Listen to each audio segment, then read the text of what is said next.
focus on that intersection between sustainability, values, and education.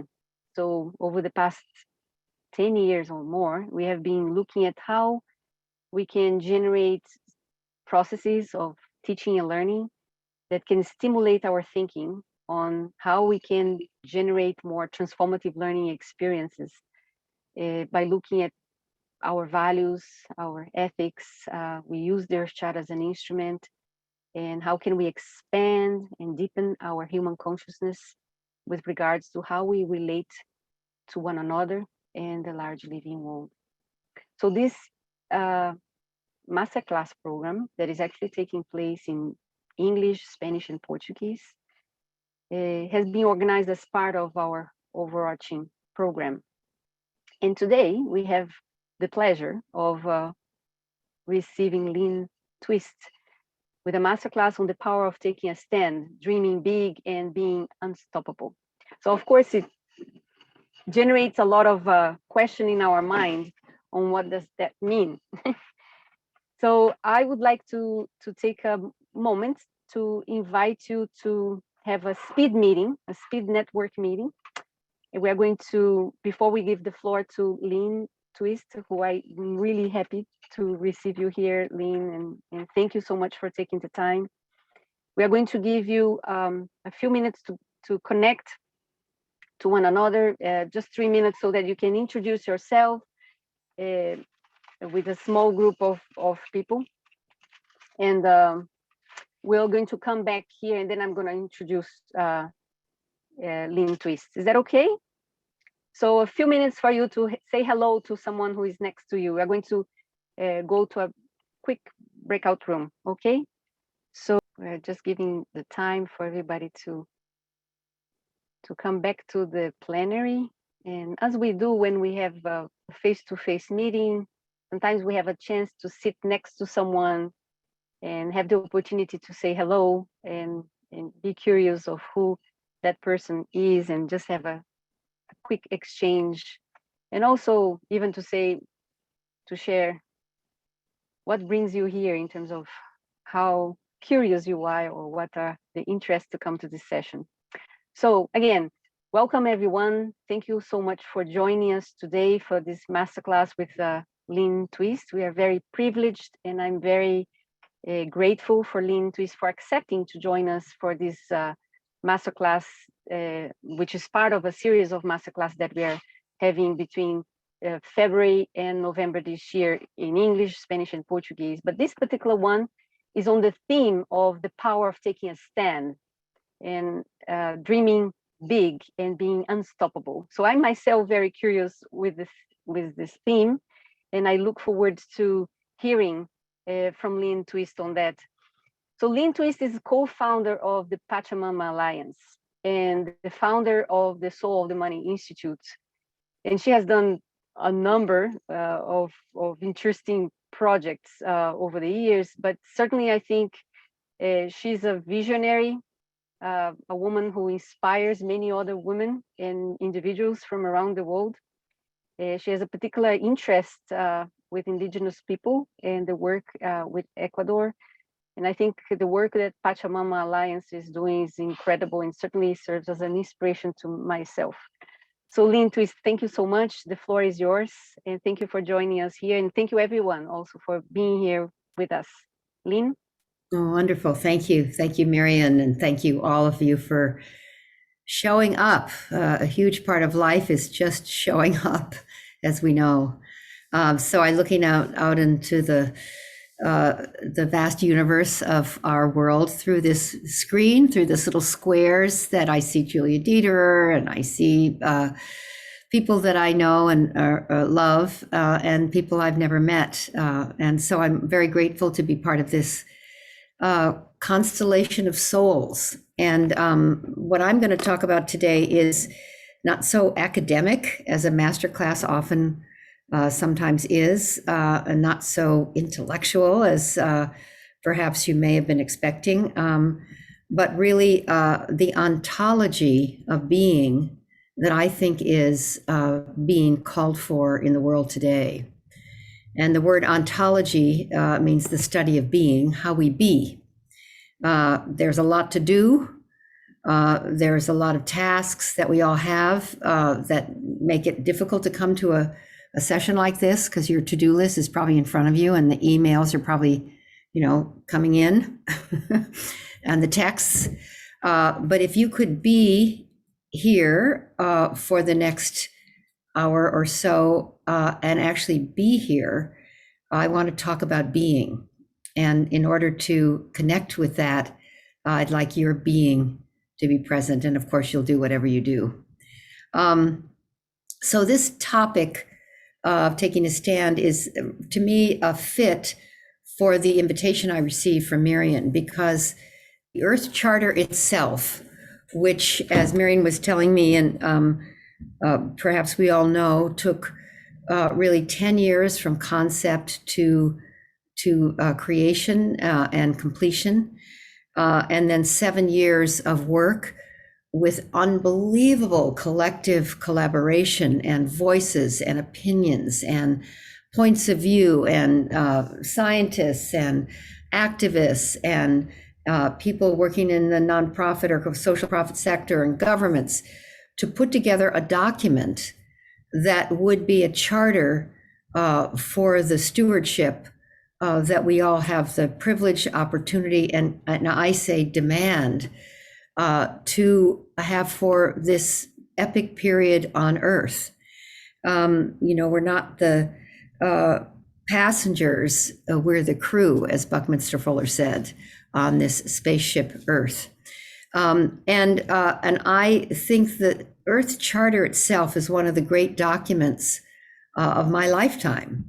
We all have enormous respect in my country, the United States, for the Constitution, which took its founders many meetings and much collaboration and much deep and soul searching to create. And we have in my country, and perhaps yours, a lot of respect for the Bill of Rights. And these documents that guide, I'll say the United States, but in many cases, the documents that you would refer to in your own country, since I know many of you from different parts of the world than I am, have enormous power, way more power than we know. Sometimes we don't understand them. We can't recite them. We studied them perhaps in 8th grade or in high school, and took a test on them. But when it comes right down to the day-to-day way of life, they're not just a document. They are declarations. They are commitments, and they are in what I'm going to use as my parlance here, my vocabulary, my conversation, my lexicon, when they're really brilliantly done and come from the core of our humanity rather than only our intellect, only our deliberations, only what we can agree on, but deep and profound alignment from the core of who we are, then I call them documents that really express a stand. And I feel that the Earth Charter is that it's a stand. And I'm going to distinguish stand now, so you can see if you agree with me or not. But I'm going to distinguish it because I also feel that the times we're living in, which I consider to be epic, perhaps every generation thinks that about when they're alive, but we've got so many crises, more crises than I can kind of imagine other people alive in previous centuries have had. And we're in communication, constant communication about our crises, and constantly being fed data about our crises, the multiple dimensions of every single crisis, that we're living in a time where we're, whether we like it or not, as human beings, engaged on a daily basis with threats, with fears, with incredible possibilities of irreversible tipping points, whether it's the Amazon rainforest where I work, which is heading towards a very, very, very serious and dangerous tipping point, irreversible tipping point, or you're working with rivers or the marshlands or climate justice or social justice or the crisis in the Ukraine or peace studies. All of us know that we're in a time of urgent and powerful soul-searching human crises.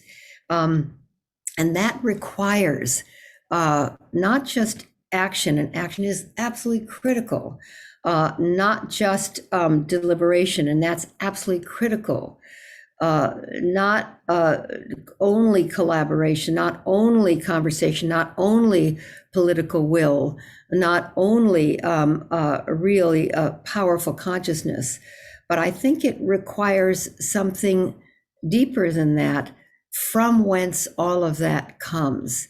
And that's what I'd like to have us consider today. I'd like to distinguish it because the demand on who we are in this time, this epic period, I'd say the 2020s and the 2030s, are the defining decades of what I call the Sophia century. This century is the first 100 years in the third millennium. If you step back and look at the continuum of time, we're just beginning the third millennium in that calendar, which as in many ways is arbitrary, but actually does shape the way we think and be. So we're 22 years into the third millennium on this planet of human activity that we measure. And the Earth Charter was born and became public in the year 2000, the very beginning of the third millennium. And so the Earth Charter, in many ways, you could say, and maybe people in 100 years from now will look back and say, and read it and say, oh my God, they really were ahead of their time. They were forward thinking. They actually created a document that wasn't about a nation, that wasn't about a particular people, that wasn't about a particular ethnicity, that wasn't about a particular economic commitment. It was about the whole way of living on planet Earth and being in the community of life. What a brilliant and incredible and forward-thinking moment at the beginning of the third millennium. And I do call it a stand. So what is a stand, and why am I saying that that's what we need to talk about today, or that's what I'm choosing to talk about today? In my life, I've had the great privilege of working on the challenges of ending world hunger. Some of you have been involved in that. That's something called the Hunger Project, which I was lucky enough to be part of since its origin in 1977. And the Hunger Project came from a declaration, what I'm going to call a stand, to end world hunger. And that was a distinction at that time. Many organizations were working on hunger, fabulous organizations, UNICEF, Save the Children, Christian Children's Fund, Oxfam, just brilliant CARE, organizations that we all respect and know come from passion and heart. At the time that the Hunger Project was created, none of those organizations were actually aiming to end world hunger. Where they were coming from was alleviating suffering, reducing the tragedy of hunger, supporting and empowering people who were at the effect of hunger. The Hunger Project was born in 1977 to create a new context that the end of hunger could be an idea whose time had come. The end of hunger. And when you work on the end of something, you have a completely different relationship with it. It's an ontological shift from doing the best you can or mitigating something that you think is not healthy or good or wrong or is troubling, to absolutely and completely eradicating it. And that has a different energy. It has a different power. It has a different, you can feel it in the cells of your body. We're going to eradicate world hunger. We're not just going to lessen it. We're not just going to work at the periphery of the problem to alleviate suffering. All of that's very important, very beautiful work, very respected work. The Hunger Project brought into existence a context or container for all that work, so that the alleviating the suffering was in a context of ending it, of ending world hunger, of eradicating world hunger. And that's my training. Oops, somebody needs to mute, I think there. If you're not muted, please mute. That it was the beginning of my interaction, my finding my way in this world of declaration, commitment, of what I'll call taking a stand. And I had the privilege and honor, and still do, of being engaged with the initiative, the commitment, the declaration, the stand to end world hunger. And it is doable. It hadn't been considered doable until that time. But now all the organizations that were working in what seemed like a kind of tragedy of the human condition are now inside of a context of eradicating world hunger. Even though there's setbacks, even though there's challenges, that doesn't stop us from being committed to a goal of ending it. And that's a different ontological domain. It's a different way of being with something. Instead of something being impossible, and you do the best you can to not have it be worse, but have it get it a little bit better, it is about wiping it out. And that's a very different relationship. So that's where I learned what I'm going to tell you. And then it became part of the work that I do now with Indigenous peoples of the Amazon and conscious committed people in the modern world, called the Pachamama Alliance. And that commitment, or that stand, I'll call it, is to bring forth an environmentally sustainable, spiritually fulfilling, socially just human presence on this planet. Let me say that again. A commitment, an unrelenting, uncompromising commitment to bring forth an environmentally sustainable, spiritually fulfilling, socially just human presence on this planet. And to put the sacred headwaters of the Amazon rainforest in permanent protected status, permanent protected status. There is no such thing on planet Earth. Never mind. We need it, and we're going to create it.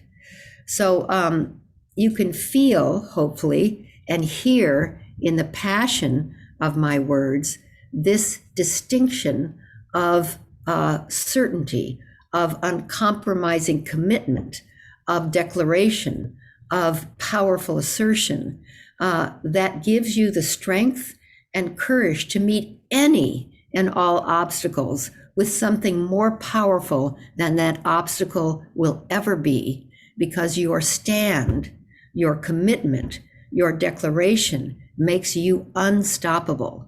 You can work around the obstacles, you can eliminate them, you can obliterate them, but they're never bigger than you are. And it's a very, very powerful way to work. My statement here, my acknowledgement, my affirmation, my celebration, my praise is to you, Marian, and everyone who put together the Earth Charter, because in my way of seeing, it's a stand, a powerful, uncompromising, unmitigated, unyielding stand. So what is the distinction of a stand? So let me give you a little bit more, get more granular here. The world that we live in, and this comes from the source document of the Hunger Project, which is available online if you want more information like this, and it continues to be the guiding document of my life. What we have in the world mostly is what I'll title positions, opinions. We like this, we don't like that. We think this is right, we think this is wrong. We have positions about pretty much everything. If you are familiar with the political landscape in the United States or France or, kind of anywhere. It's filled with positionality in the political landscape. For this, against that. This needs to change. These people are wrong. These people are right. I like these people. I don't like these people. And positionality, it makes up the world we live in. And positionality is important. It's useful. You want to know what you think about things. You want to feel that you like this, you don't like that. You're for this, you're against that. Very important, very helpful. Nothing wrong with it. At the same time, I say that the positionality field, the field of positionality, calls up oppositionality. So positionality creates its opposition. So if I say here, it actually generates there. If I say right, it creates left. If I say up, it creates down. So positionality, the nature of it, creates its oppositionality. If I say, there's a hot topic in the United States, if I say pro-choice, this is an abortion issue in our country now. If I say pro-choice, it creates pro-life, which is the opposition of pro-choice in that particular debate. The more entrenched I get about pro-choice, the more entrenched the opposition, or my opposition, gets for pro-life. And the more entrenched pro-life gets, the more entrenched then pro-choice gets. So positionality creates its oppositionality. And in the political landscape, it's very clear, but it happens in marriage. It happens in raising kids. It happens in daily life. Positionality has a place. It's useful. It's really what mostly we're doing all day long, is taking positions about things and defending them. And a position, if you think about it, another way of talking about it is a point of view. It's a point of view. What does that mean? It's a place, a location from which you see. So a point of view is a location from which you see. It could be a geographic location. So for example, if you are in a large auditorium and you are all the way in the back row on the right-hand side, your point of view of the person speaking on the stage is very far away, and you see them primarily from their profile because you're off to the right. So you have a particular point of view of the stage, and your point of view is absolutely true for you. It's 100% accurate. No one can argue with it. You're the only person in the auditorium who has that point of view. Whereas a person sitting in row 6, right in the middle, is looking straight at the speaker, sees them full face, they're large because they're very close, and they have a completely different point of view. And their point of view is 100% accurate for them. No one can argue with it. No one else has that. That's accurate for them. So positions in a geographic way are points of view. But points of view are also about the life you've led. So the point of view of, let's say, Visheka in Berlin, Germany, is a point of view as a person born and raised in Germany. And that point of view has all kinds of background and all kinds of understandings of the world that's maybe quite different from my friend Julia, who was born and raised in the United States and probably in California. And that has given her her point of view. And for Julia, her point of view is accurate and 100% true for her. And for Visheka, I'm not sure I'm saying your name properly, but never mind. Hopefully I'm not insulting you. You have a point of view that's 100% accurate for you. It's real, it's true. It makes total sense to you. So points of view need to be respected. Positions need to be respected. They need to be seen. At the same time, we often get stuck in our point of view, or let me call it our position. We think our position, our point of view, should be everyone's point of view. Why don't they think like me? Why can't they see what I see? Why can't the Russians see what the Ukrainians see? Or why can't the Australians see what the indigenous people see? Why can't the Republicans in my country see what the Democrats see, et cetera? We think our point of view is absolutely true, not just for us, but for everybody, rather than seeing it's merely, although very importantly, our point of view. Is this starting to make sense to you? So points of view and positions have a particular dynamic. And points of view and positions, as it says in this wonderful document that I've been referring to, make up a kind of pea soup where we can't agree on anything because we're so stuck in our point of view. And that's what's happening in lots of countries in the political landscape of today. And it happens in conferences, it happens in meetings, it happens in life, it happens with parents and their teenage kids. It is part of life. It's a wonderful part of life, and it's a challenging part of life. So I invite you to know that I'm not saying there's anything wrong with point of view, but just pointing out its dynamics, its way of being. When you're willing to relinquish even a little bit your point of view or your position and move off of it, I'll say, or out of it, to imagine the point of view of another person, even imagine it, and loosen the grip you have on your point of view, you start to move towards what I call vision. Vision is distinct from a point of view. Vision is the capacity to see beyond your point of view. And vision is seeing that all points of view can be useful. So what I'm calling now, I'll get to stand because I want to make sure I get to that before my time is up. A stand is someone who relinquishes, lets go of their point of view.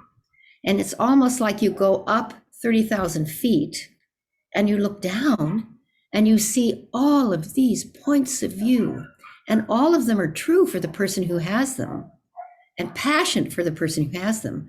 And they're all useful. They all make sense.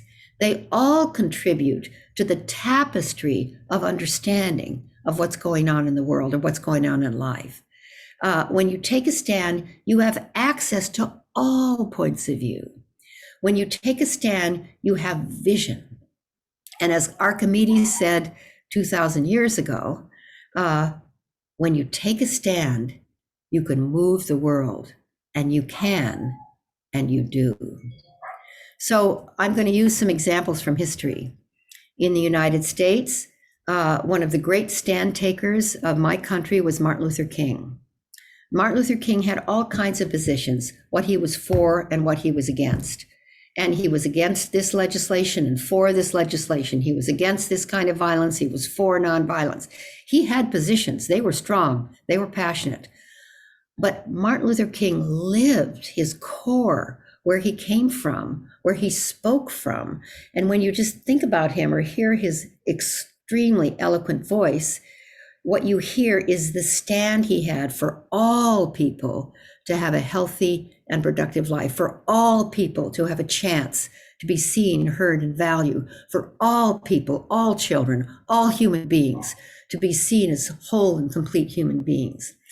And even though he had positions that he would drop down from that stand to take to move the dial around, really what changed the world was his stand. And when you take a stand, you empower and inspire people around you to discover what they stand for. A stand is not a position. A stand allows all positions to be seen, felt, and heard. And when a position is heard and received, it loses its grip on the person who has it. They can relinquish it a little bit. They can let go a little bit when they've heard, when they've been heard, when they've been seen, when they've been received. So that distinction of stand taking has enormous power for our world. And it allows all positions to contribute rather than argue with each other. When you take a stand, it's like Mahatma Gandhi. Mahatma Gandhi, absolutely, yes, he wanted the British to leave India and give Indian people their independence. But what he stood for was the value, the inherent humanity of all people, including the oppressor, including the British. And that's where he spoke from. He was a stand taker, and he took positions, but who he was and where he spoke from was a stand. Nelson Mandela is another beautiful. These are examples in history that we all know and love. Nelson Mandela had a whole huge history in prison, as you know. In the 17th year of his imprisonment, he shared in his biography, and many of you know this, he realized that he needed to take a stand not only for his people, but not be in a position against the oppressor. He needed to be against oppression, not the oppressor, and that he needed to liberate not only the oppressed, but the oppressor. He needed to take a stand for both. He needed to take a stand for all the people of South Africa.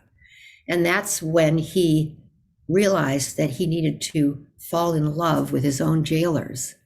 He needed to understand who they were. He needed to stop hating them and needed to include them in his circle of compassion and love. And that's when he took the movement back in prison. And that's really what created the end of apartheid in South Africa. Jane Goodall is a stand taker. Maya Angelou is a stand taker. Mother Teresa was a stand taker. People that you and I know and love that have huge respect are people who've taken a stand. And so I distinguish stand taking for you because I believe that each of you, each of us who've been born at this epic time in history have the opportunity to distinguish what do we stand for. And a stand is not something you can accomplish in your lifetime, number one. You can't check it off like a to-do. It's not something that is measurable. It's not something that that you can claim or take credit for. It is what is the through line of your life, why you're here. It may be you're a stand, like my friend Julia, I would say. I don't know if she would say this, but when I interact with her, I experience her to be a stand for the transformation of the condition of life. Now, she can't check that off and say, whoop, done. No, it's the way she lives. It's the way she engages with the climate. It's the way she engages with social justice. It's the way she engages with the world. She is committed and takes a stand for the transformation of the condition of life. Mother Teresa was a stand for giving and receiving love in every interaction and knowing that every human being had value and was there to be loved. And so she lived from that stand. And when you think about Mother Teresa, you think about love. That's what, now she couldn't check that off. Every human being give and receive love in every interaction. That's something you can't check off. I will never, in my lifetime, I don't think, be able to check off that we have created an environmentally sustainable, spiritually fulfilling, and socially just human presence on this planet. But I live from that stand and take action in my life from there. So I suggest that you, Terry, and you, Delaney, and you, Dirk, and you, Norman, and you, Ariana, and you, Tiffany, and you, Irma, that we all, Roger, Victor, that we all were born to bring a particular distinction of stand taking into the world. Who you are, who you really are.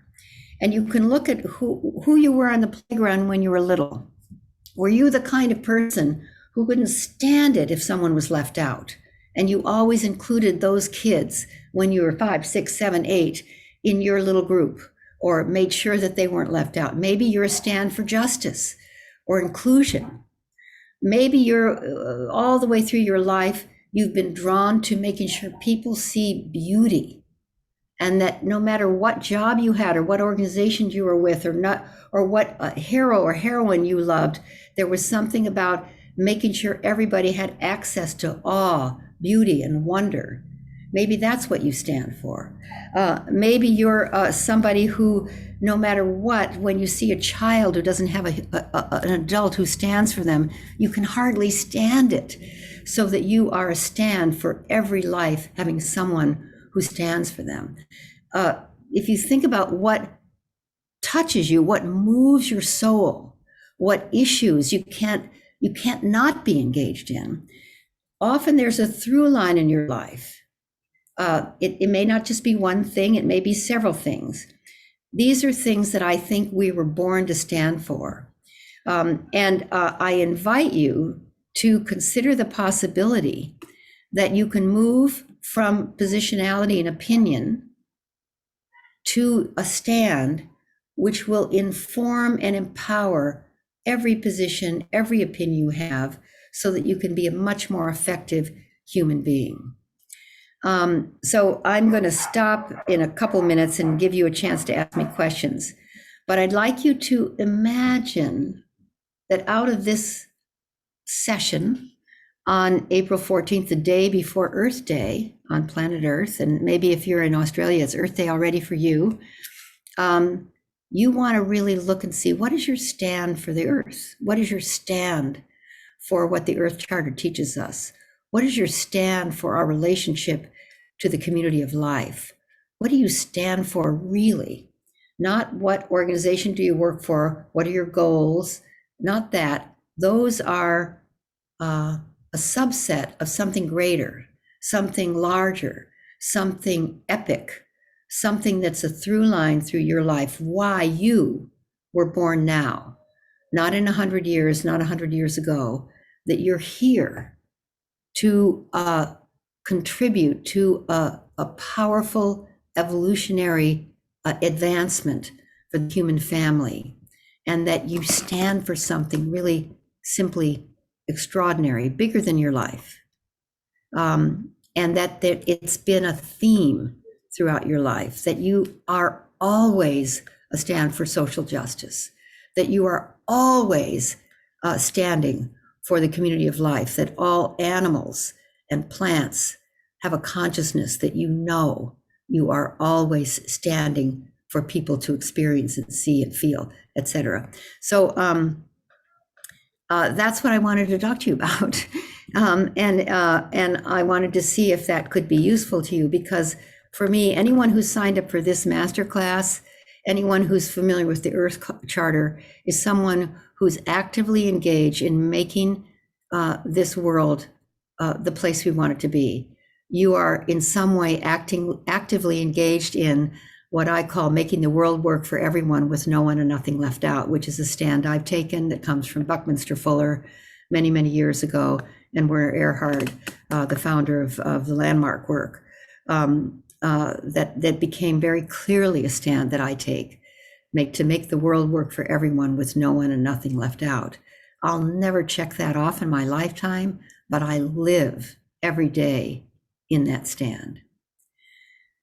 So I'll stop there and see if there's questions, which I hope there are, or comments, and we can engage a little bit. Well, thank you so much, Lynne, for sharing with us. And I'm actually going to invite everybody for a few seconds in a silence, just to think about these keywords and ideas you just shared about moving from point of views. What are my point of views? And asking you, or inviting you to reflect about that and that difference of what you just heard in terms of moving from point of views to a vision, to taking a stand, rather than a position or a point of view.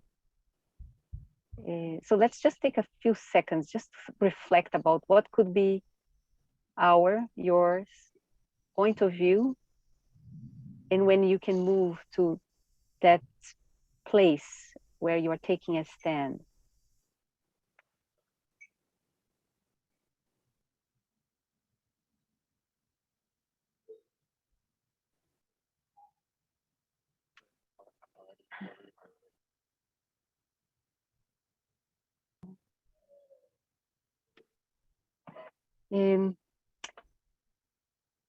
So Lynne, You have done so much work with in different parts of the world, with different people and interesting ones. Could you share with us a specific moment in which you saw that you were taking a point of view, and when you moved to take a stand, especially in the work or the experience you have had with so many key and inspiring people that you mentioned, such as I don't know, Mother Teresa. Uh, would you share with us a specific example when you made that shift of, I was taking a point of view and suddenly I could see that I could shift to another place, which was more of taking a stand? Yeah, let's see. Well, there's thousands of those moments. I think we all have them. But for some reason, this story comes to mind. I don't know why, but here it comes. When I don't know how to answer a question, I always tell a story. So that's my secret weapon here. I work in the sacred headwaters of the Amazon rainforest, which is in southern Ecuador, northern Peru, about 100 million acres of pristine, almost roadless, completely roadless and untouched primary rainforest. It's the most biodiverse place on this planet. And there are 30 indigenous nations that have fiercely protected the source of the Amazon rainforest since millennium. But I've been lucky enough to work there for 27 years. And that has given me the opportunity to make many, many journeys to the rainforest. And in Zapara territory, which is one of the indigenous nations we work with, the leader of that nation is Manari Ushiwa. And he's a shaman and the leader of his people. And I was visiting him and the Zapara people in the Amazon, and it's a very, very remote place, and we were walking. We had flown in a small, tiny little plane and landed right by a river, and I was spending time with the Zapara people, and Manari, the chief and the shaman, took me on a walk, a hike, you might call it, in the forest, which is what we do always when we're there. And he had a machete, and it was just Manari and myself. And he's a big, very, very powerful indigenous man, big in being and also physically very strong. And he was shirtless, like never wears a top, and his face was painted, and he had a feather headdress and a machete, and he was barefoot. And then there's me with everything covered, for the mosquitoes. I got sleeves all the way down here and long pants and mosquito repellent, and, just like probably some of you would be, walking through the Amazon rainforest where there's zillions of little critters. And he cut the trail. There was no trail that I could see. So he's cutting it with a machete, and I'm walking behind him. And it was very, very wonderful and exotic. And I'm, being careful to not put my hand on this tree, which had thorns, and not touch this weird looking critter over here. And the things are buzzing around your head. So kind of imagine a Western person like yourself, or, well, I'll say me, being a little nervous about all the snakes and the bugs and all the stuff. And then he stopped and was absolutely still. And he turned to me and he said, "Do you feel them?" And I said, "What? Feel what?" He said, "Shh. Can you hear them? Can you feel them?" And I didn't know what he was talking about, but I knew something important was happening. And so I was just quiet and waited for him to help me understand. And then he said, "The millions and millions of souls." And suddenly, everything had a soul. Every leaf, every bug, every termite nest, every snake, every flower, every twig. For him, everything had a soul. For me, I was trying to keep my little body from being bugged by mosquito. I was in a total survival. Suddenly, I was one of millions and millions of souls. Tears started forming in my eyes, and it makes me cry right now. I was one with them, all of them. I can't even tell you how miraculous this moment was. After that, I have a completely different relationship with trees, with ants, with bugs, with twigs. I see this, I feel related.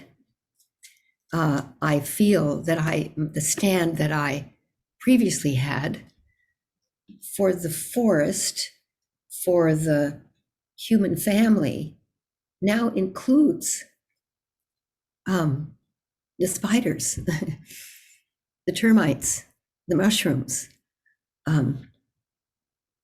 They're alive for me, not just living, but they have a soul.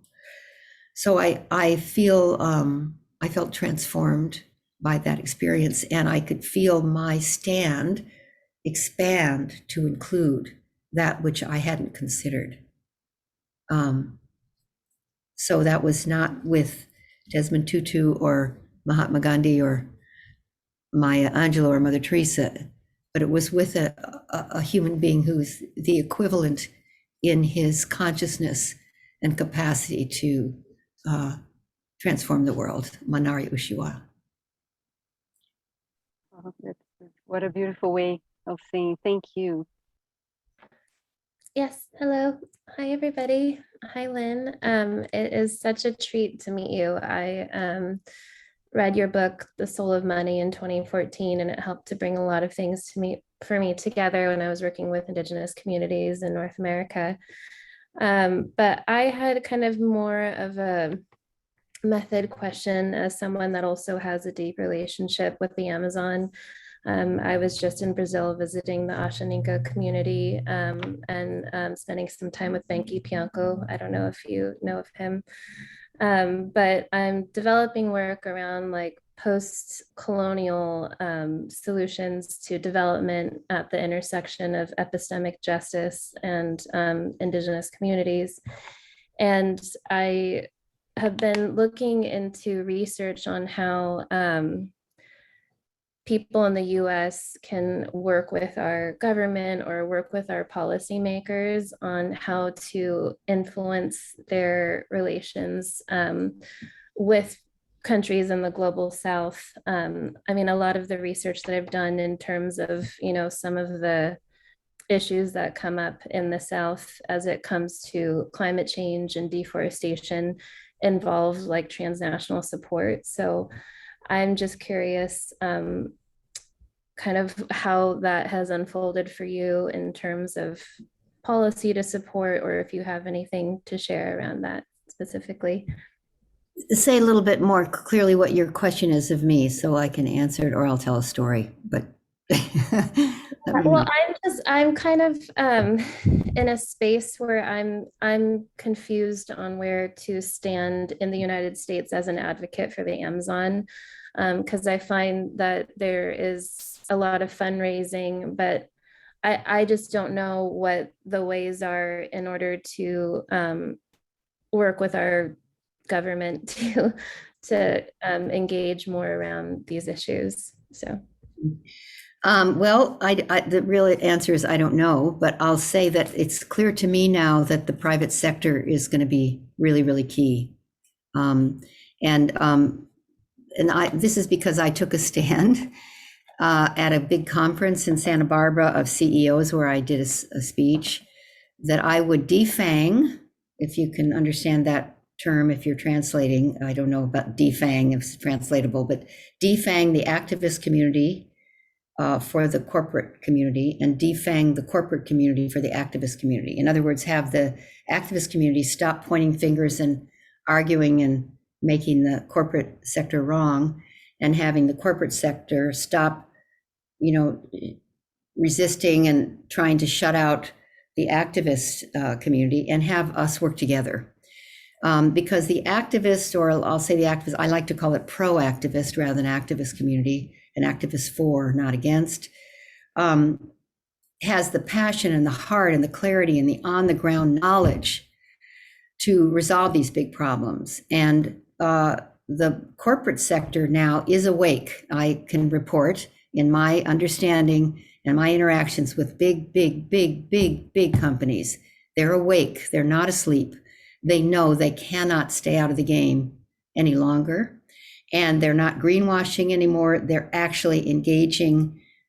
They're inside of an economic beast that they can't deny, an economic system that's pushing them in directions that are extractive rather than regenerative.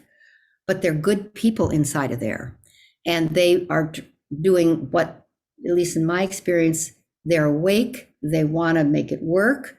They have the muscle, the wherewithal, the financial resources, the power. They're actually more powerful than governments now. Governments are paralyzed because they have to get reelected. I mean, look at Macron. I mean, he can't do his job. He's got to survive before he can do his job. So governments are totally paralyzed. They're important, but they can't move as fast as companies can. They don't get reelected. I mean, some of them by their board of directors, but anyway, never mind. And they have the clout, and they are awake. And so I'm very excited about the kind of corporate government, NGO, indigenous people, scientists, kind of collaborative collectives that are taking place now. And they're awesome. And I would say, Tiffany, it's that which will, that kind of collective effort, real collaboration, which is tough, but indigenous people know how to do it.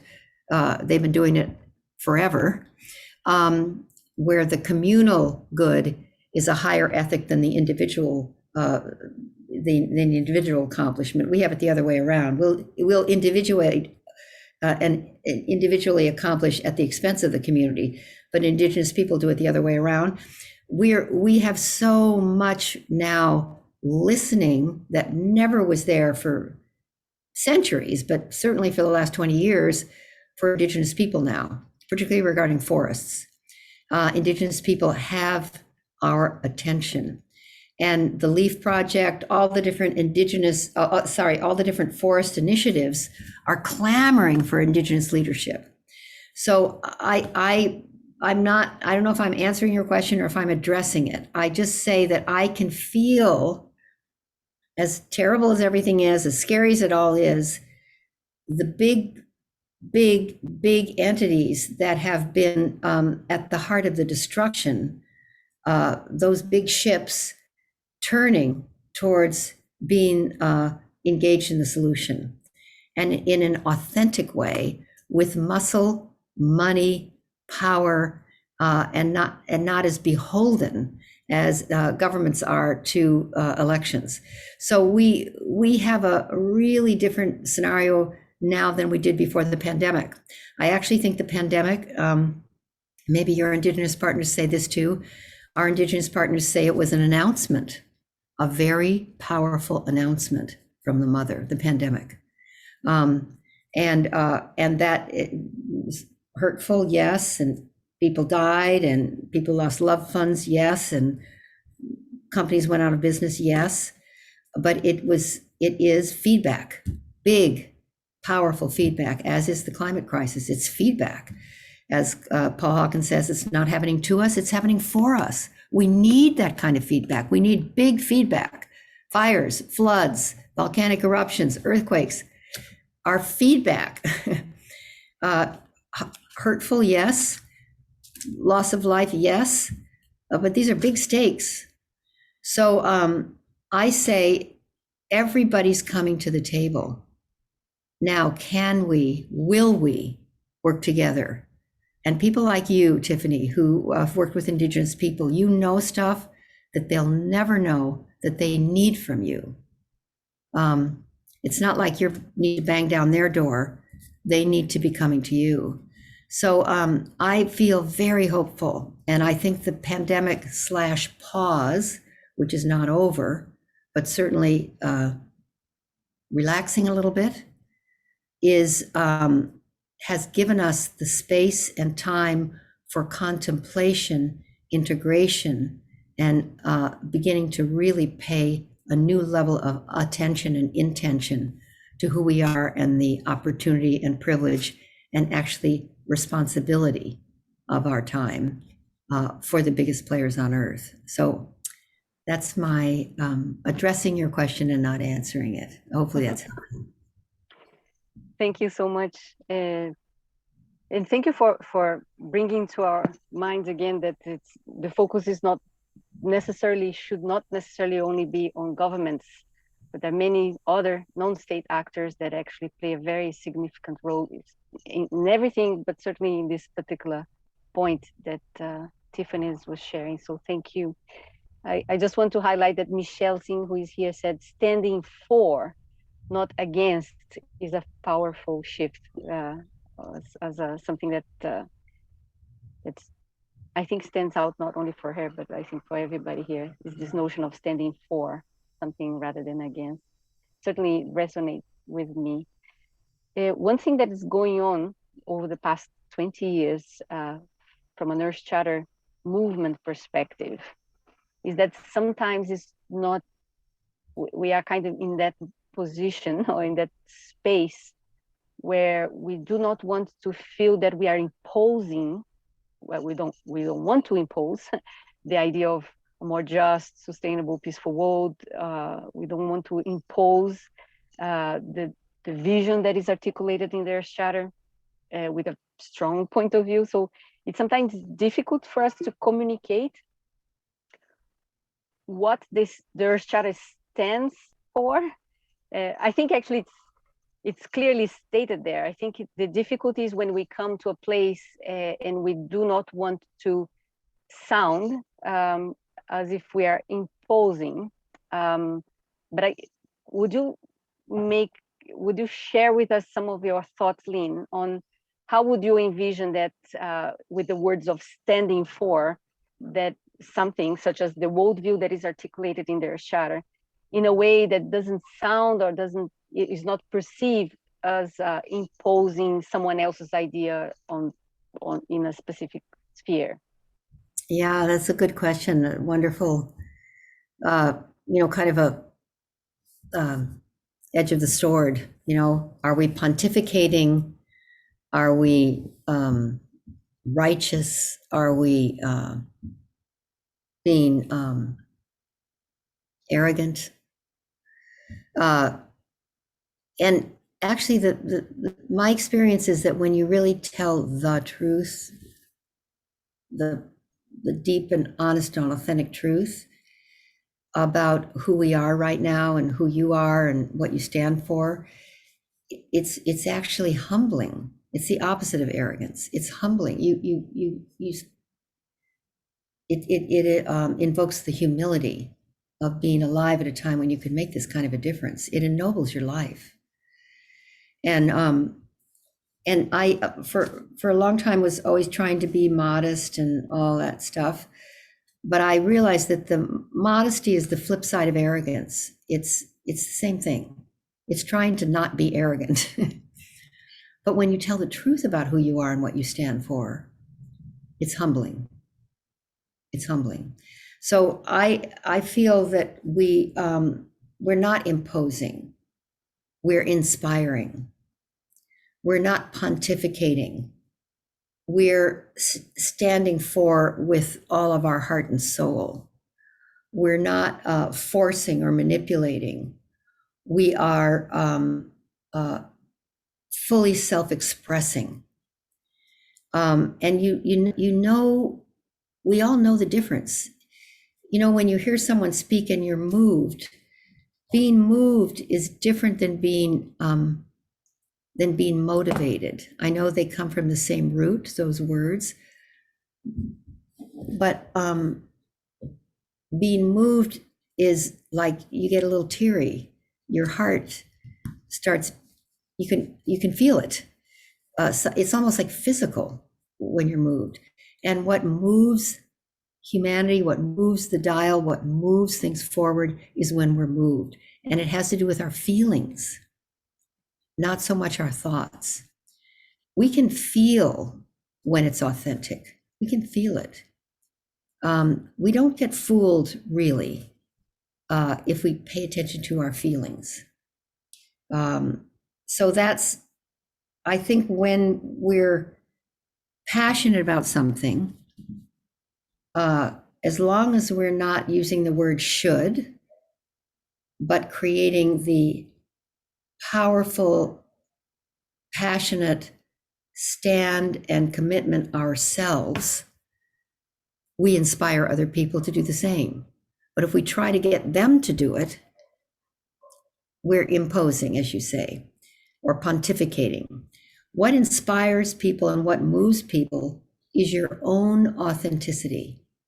Authenticity has enormous power. It is more powerful than anything, in my view. And clarity and boldness is authentic for you, Marion, for you, Sylvia, for Alicia, for when I look around your faces, those of you who I can see, Norman, Roger, it's Visheka, it's authentic to be moved.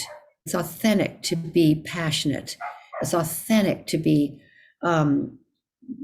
boldly committed to what you care about. And that always works. It's 100% because it's true. It's authentic. So we can't make people do stuff, no, but we can inspire. We can be fully self-expressed in a way that creates a context, a space, an environment, an ecosystem of commitment. And then people find their own, on their own, inspired by us. Well, thank you. I think I myself needed to listen or hear this today. Lynne, we are going to have a 5 minutes for breakout room to give people and everyone the chance to have a little chat on what we just heard. And Lynne, did you have a question, specific question you want people to share? Yes, it's sort of two questions in answer, whichever one of them or both of them. And in 5 minutes, you'll have to get to it right away. But the question is, what are you here on this planet for now? Why were you born now?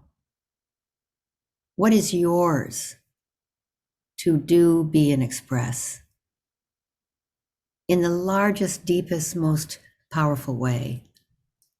Who are you really? Why are you here on this planet now? What is yours to do, express, to be, to move forward?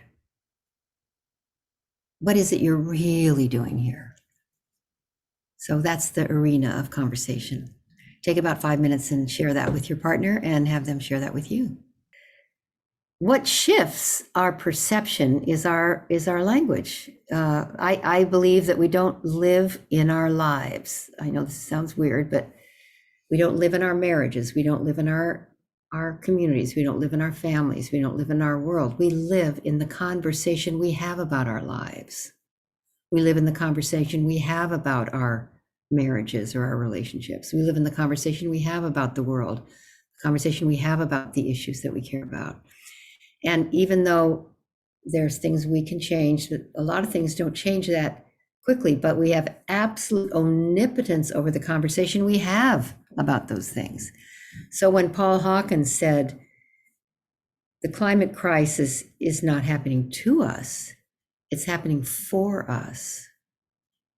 Perhaps it's happening for us. That one word, to, transformed to for, rearranged my whole universe when he said that.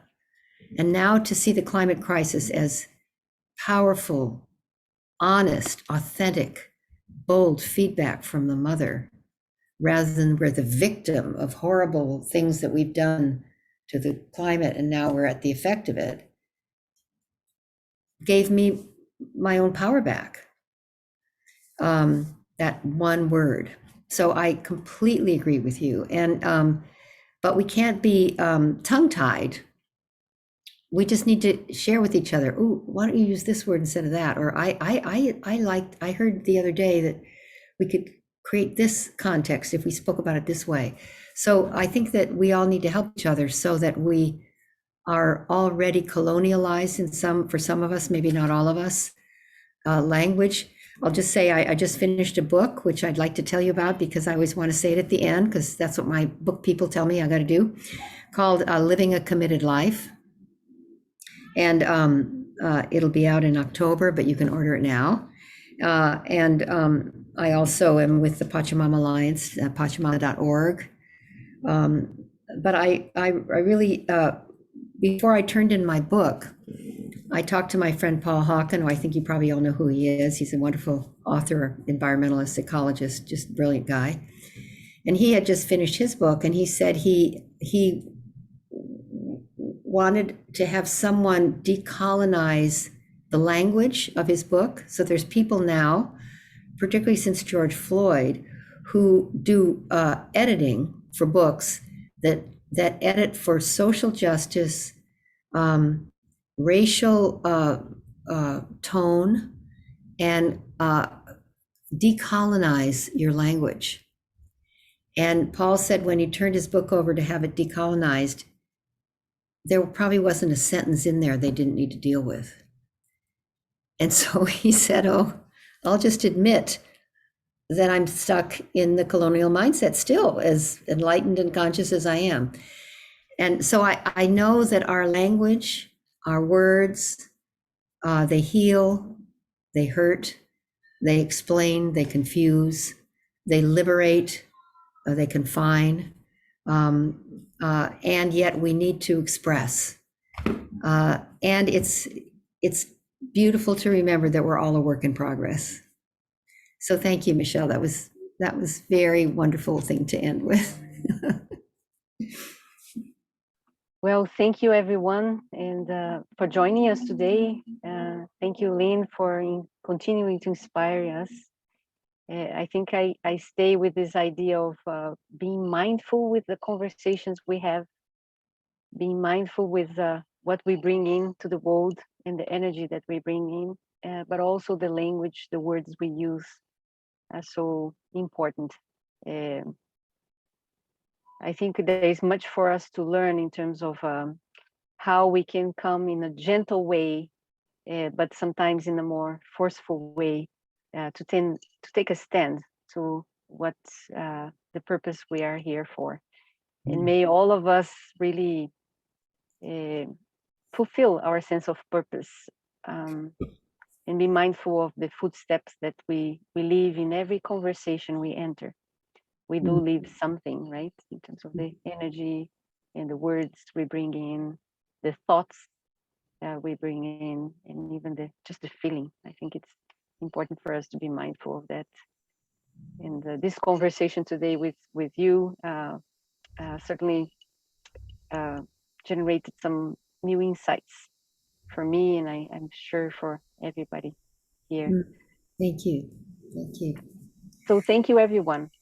Next, we are going to have a number of masterclasses also in Portuguese, in English, in Spanish. I invite all of you to check, for whatever reason, our next masterclass in Portuguese will be about the Amazon with Carlos Nobre, who is an expert in what's going on with Amazon, but that one is going to be in Portuguese at the end of April. So we invite you to check on the masterclasses that you can follow in the language you can follow in English or Spanish or Portuguese. Thank you, everyone. So I'm going to close and send you the best wishes from Costa Rica, and I hope we'll be connected soon in some way or another. Thank you, and my gratitude, Lynne. Bye, everyone. Blessings, many blessings. Thank you. Bye-bye.